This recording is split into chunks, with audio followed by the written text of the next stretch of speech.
Hey guys, Plasma 1945, and today we're going to answer the question, what is the best jet in DCS World?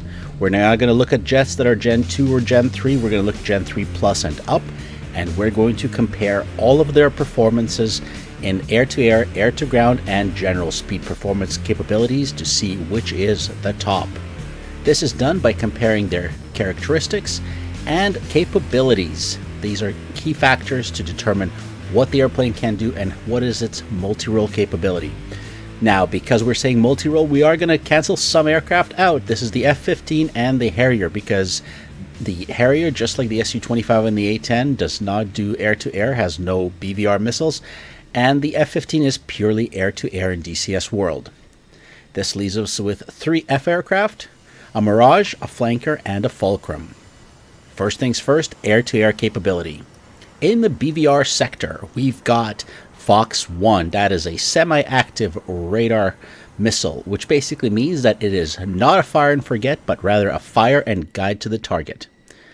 All the aircraft except for the F-16 have a Fox 1 capability, but there are a couple of bonuses. The Mirage 2000's 530 and the Flanker's 27ER and Fulcrum 27ER will give it a couple of extra points to those 3 aircraft because they've got longer range Fox 1s. The other half of the BVR is Fox 3. Those are the active radar missiles, and all aircraft but the Mirage 2000 this time have that capability, except the Russian aircraft, Soviet aircraft, have the R-77, which is pretty terrible. So instead of getting a full point, they're only going to get half a point for having those R-77s.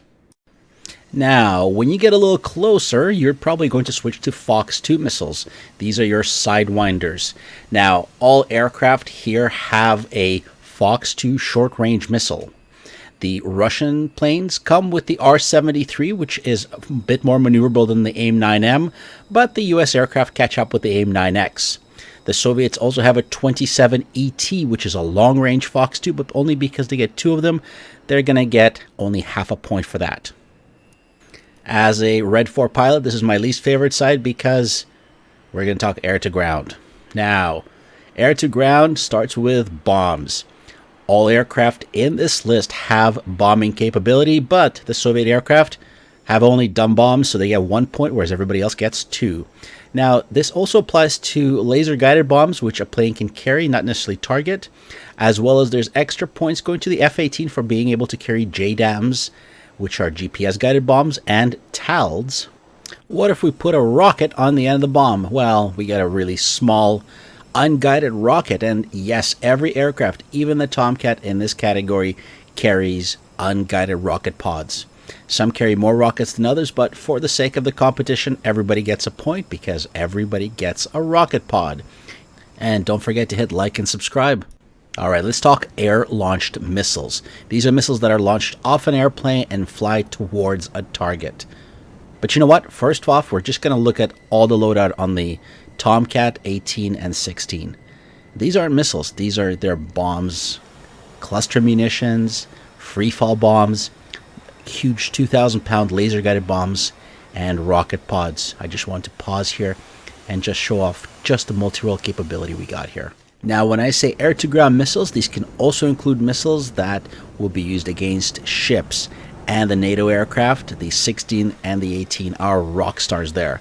Other than Harms and Mavericks, the 16 can also carry the JSOW, but the 18 carries the Slam ER and the Harpoon for targeting ships. Truly multi-role, go sink a ship. Easy does it. Now, with all those extra points, the 18 is kind of taking over here, guys. But there's one more category, and we're going to look at the speed and dogfight performance. It's time to turn and burn. This is one of the most controversial criteria, but we're going to say an average pilot or above average pilot and what their airplane can do. Well, all of our aircraft can go supersonic, so they all get points. The F-18 loses a little bit of a point because it does not accelerate quite as fast as a 16 or a Mirage. But the Mirage and the 16 are our fastest aircraft. Now, when it comes to maneuverability, nothing comes close to the Mirage and the F-18. The Su-27 gets pretty close. The Tomcat in capable hands can be just as deadly, but really It is the Mirage and the F-18 in DCS World that have those ultimate performance stats. So let's bring it all together and see where we end up with our grand total calculations. The first category we got to look at is our air-to-air BVR capability. That's our Fox 1s and Fox 3 missiles. And we've got a pretty even start here. Mirage only gets 1.5 points because it doesn't have Fox 3s. With the Fox 2s, we get a few extra points. For the flankers, everybody gets a little bit there, but it's really air to ground where the F-16 and the F-18 push ahead with their missiles and bombs. Last but not least, the speed and performance ratings. Here the Mirage 2000 ekes ahead due to its high speed capabilities and also its turn rates. The 18 is right there with it, but once we start tallying up the numbers, we see a clear aircraft that has pulled out in front. And comment if you disagree, but the F-18 is the best fighter for multi-role capability and overall performance. F-16 Mirage close second, flanker F-14 right behind it, and the Fulcrum at the back.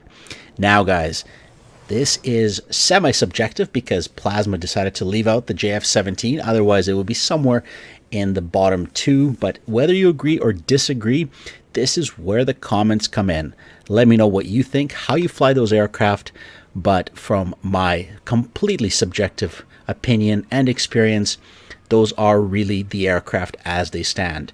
Now, if we break this down further into air-to-air capability, whether in dogfights or in missile carrying capacity, I hate to say it, but that F-18 that can launch those harpoons can just as well fight in a dogfight. Armed with an AIM-9X, it is a very, very dangerous competitor. The Mirage, it can accelerate, it can turn, doesn't have too many missiles, and unfortunately the Soviet aircraft that we have in DCS World simply lack air-to-ground capability. Lots of bombs, lots of rockets, but all of them are unguided, and it's actually kind of showing up in the real world, if you know what I'm talking about. Hopefully you guys like this video. Let me know in the comments what you think and which aircraft you prefer and why you disagree with me. That's always important. At this point, Plasma 1945 is going to drive his Jeep over to the Su-27 and go for a flight. And guys, fly safe. And as always, like, subscribe, and share.